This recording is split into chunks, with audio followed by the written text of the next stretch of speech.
If you know that you're still counting after you pay for that shop rent for 2 months, you're going to be drinking Gary. Listen to this one, please. Hey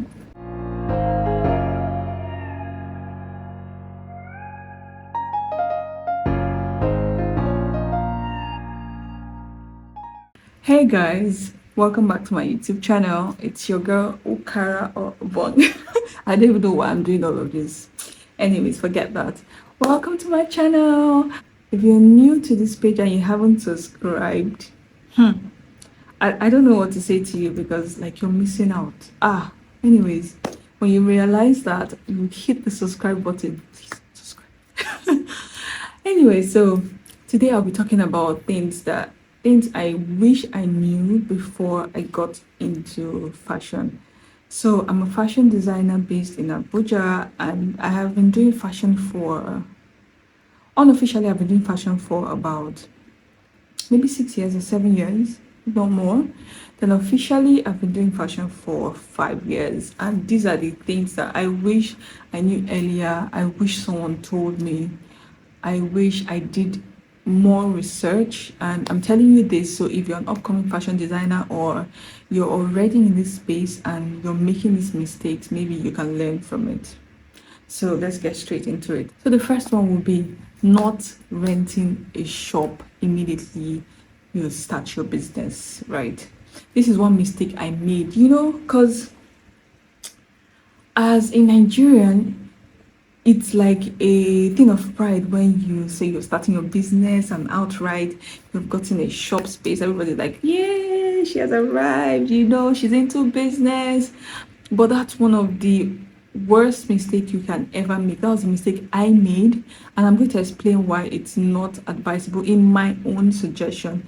If you're a startup, you're a small business or an upcoming fashion designer or an upcoming business person generally, and you just have barely enough funds. If you have a lot of money and you want to go all out and you have a lot of investors because of it's like a big brand, it's not something you can just start out small, then fine, that works. But if you know that you're still counting after you pay for that shop rent for 2 months, you're going to be drinking Gary.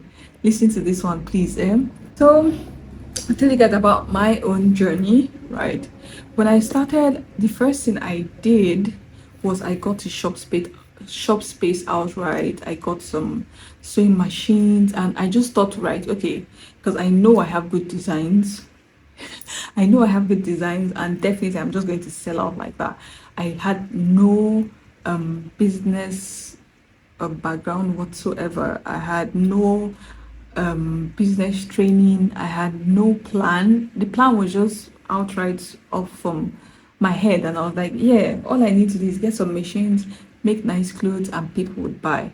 But it doesn't work like that in business generally, whether it's in the fashion space or it's not. It doesn't work like that, right? Because you will end up putting in money into a shop for 1 year, because in Nigeria we pay our rent yearly. 1 year when you have not created a plan, a marketing plan, a strategy on how you're going to get back that money, right? You don't have a strong client base at all. You're new in the business. You're not really sure if that location it's even the best place to be, if it's a location where your customers are most likely to come. Is it a place where you will get more interaction business wise? You need to look at all of these things. So for me, I would say no, don't get a shop space immediately when you're about to start. But if you have the money, no problem. You can even invite me. I'll come for your opening. So the next one would be not creating a business plan. I know you people will say this in a cliche. When people are telling me they have a business plan, I'll just look at them like, ugh, business plan. Forget it. God is my business plan. God got me. That's all I need, right? Definitely all you need, right, is God. Once God has your back, that's it. But faith is, even in the Bible, faith without works is dead. You can't just assume things are just going to work out when you have not created a plan. Failure to plan is planning to fail. So whether you like it or not, that's what's going to happen. You need to create a plan, Okay, so what kind of fashion business do you want to go into? Do you want to go into couture? Do you want to go into ready to wear? Do you want to go into the boutique kind of clothing brand where you just buy off the manufacturer as and you sell as a retail brand? Do you want to go into children's clothing, men's clothing? You know, because the fashion industry is very vast and you don't want to do too much at the same time. So you need to come up with that plan, like what will your niche be? What's your marketing plan? What's your financial plan? And be realistic with yourself. Nothing like you're just starting like, this year I will hit 20 million last, because you're seeing other people on Instagram. Please don't do it all. You don't know what's happening behind the scene in the other person's brand that you can see online. Create your plan, realistic plan around what you have and what you think your target should be as a startup. Doesn't mean you shouldn't think big, but be realistic about it, right? And the third one would be it's okay to make mistakes. I wish somebody told me this sooner, because I would have been a little bit more easy on myself. When you're starting a business, any kind of business, regardless if it's fashion or not, you would make mistakes. Like, it's inevitable. You would make mistakes, and it's okay. Mistakes is part of the learning process because you're new in this. You've not done it before. Even if you've seen someone who had done it before, you've worked with them, your siblings with them, whatever the case may be, you will still make your own mistakes because your part and the other person's part might not be the same. Even if there's a general logic to business that works, but still our approach and the way we go about it is not the same. So you would make mistakes, and it's okay. It's okay to make mistakes. It's okay if everybody doesn't like your brand. It's okay if your friends don't patronize you, because to be honest, see, strangers patronize you way more than your friends. I'm talking from experience. And I don't think it's something personal. I don't know. Maybe it's a thing about trust because they feel like you're just starting. So you've not properly groomed a system that works. So they don't want to go and spend money on you and then you use them as experiments and you guys end up fighting back and forth. I think maybe that's what goes through their head. I don't know. But the truth is, outsiders will patronize you way more than your friends. So it's okay if people don't like your style. It's okay if people don't understand your style. It's okay if people are not patronizing you. It's okay if you spent money on this item thinking that by the time you put it out you make so much money and you didn't. It is okay. Don't hit yourself too hard for making mistakes. It's okay, you would make mistakes. So please be calm on yourself, okay? Not properly utilizing social media. See, social media right now is free to everybody.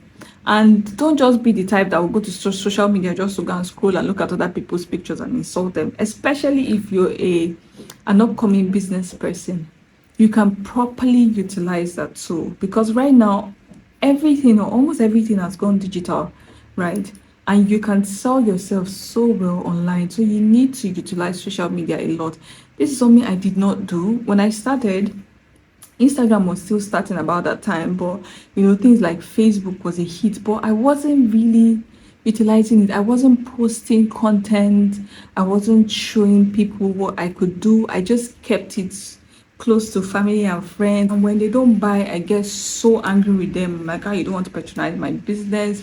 But meanwhile, the minute I started utilizing social media and being very strategic about it, I would create a separate video on this and talk about it extensively. But for now, let's just leave it as it is. So please utilize social media.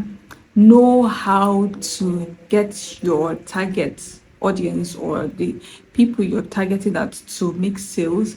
Know what they want. Do research, search online.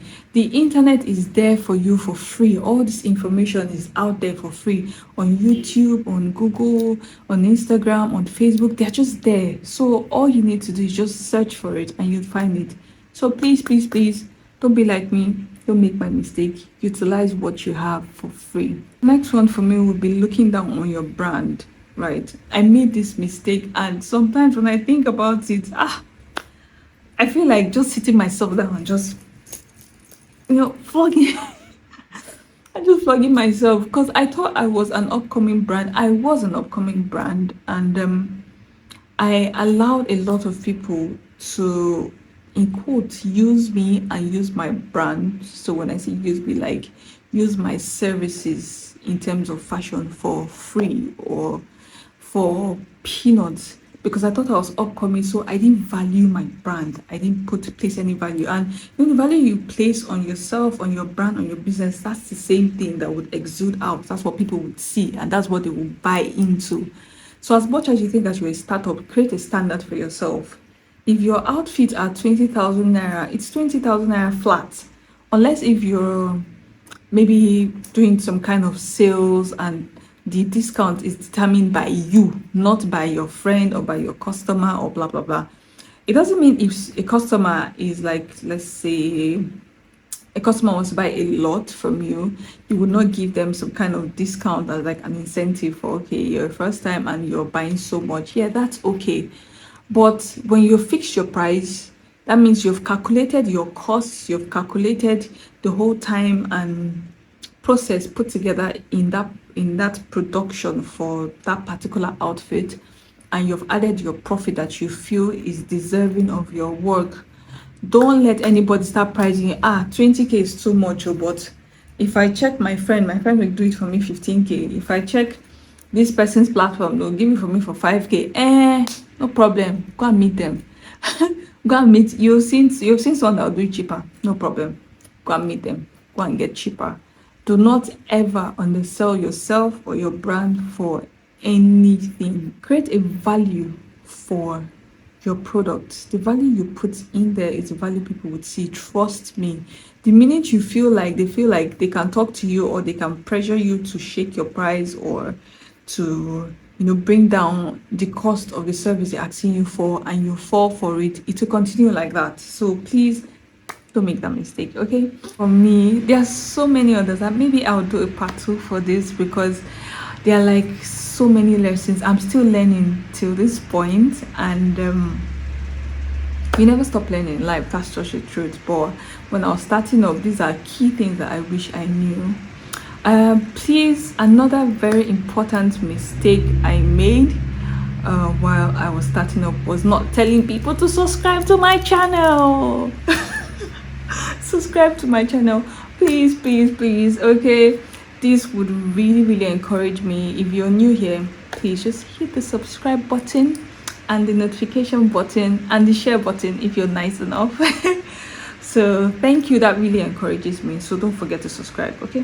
Thank you. So the last one for this video would be partnership. This is one thing I made a mistake with, and I feel like you shouldn't. Partnership is very key, especially in the fashion space. In other businesses, yeah, you can also research on how it works in your own sector, but for fashion, it's so important because collaboration and partnership with other upcoming vendors or other big vendors, as long as it's a mutual understanding that you're giving this service and they're giving this service and you guys are working together to promote each other, you're not necessarily spending money because you're upcoming and we're trying to look for ways to keep the costs down. So partnership is so important because it helps you work with other brands, it helps you work with other vendors. You can look for vendors that are closely related to your niche, your type of style. If you're someone that is into, let's say, couture pieces, you can partner with people that do gele or hairstyling or makeup, photographers, or all of them at once, and you guys can do like a short movie about, let's say, an upcoming bride or a wedding. Upcoming bride is the same thing. What am I saying?